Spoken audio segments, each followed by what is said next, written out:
But for the real family entertainment at its most sublime, you'll have to wait till after Christmas, when Star Wars opens in London. Even by the standards of Hollywood, a place where nothing succeeds like excess, Star Wars is a phenomenon. It only opened in America at the end of May, but already it's the biggest box office hit in cinema history, having grossed the best part of $200 million in the United States alone. Perhaps one important reason for this immense popularity is that it somehow combines elements of all the best-loved themes of romantic adventure, from the Arabian Nights to the Western, from the Knights of the Round Table to science fiction and space fantasy. Alec Guinness, as a sort of elderly space-age Sir Galahad, is the best-known actor in the film, the juvenile leads being played by Harrison Ford, Mark Hamill and Eddie Fisher's daughter Carrie as the kidnapped princess. But the real stars, I fancy, will turn out to be two robots, known as C-3PO and R2-D2.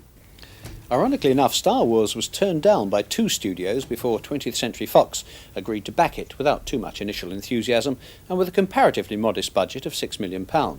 Even more ironically, most of the spectacular sets and the live action scenes, which are about half the strength of the picture, were created by British technicians at Elstree Studios. But of course none of the monstrous profits will come back to support our own local film industry.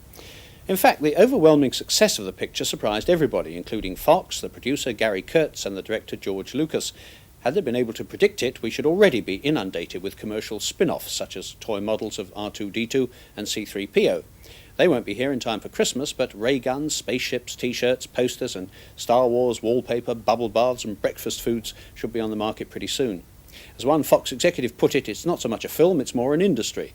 And the man chiefly responsible for both film and, by extension, industry is the writer and director George Lucas, who spent years writing and rewriting the script until he felt it was good enough to go into production.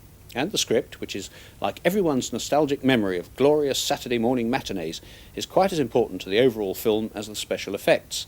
George Lucas is best known, or was until now, for American Graffiti, but I suppose the initial seed of Star Wars was sown in his first picture, a science fiction story called THX 1138, made when he was a 27-year-old graduate of film school. It's really quite irritating to think that even while he was making that picture, George Lucas was already mulling over ideas for Star Wars. And now 5 years, and only 2 films later, at the age of 32, he's so rich he need never work again. Oh, well, it's no good being jealous. He's a good director and deserves his success. Damn him.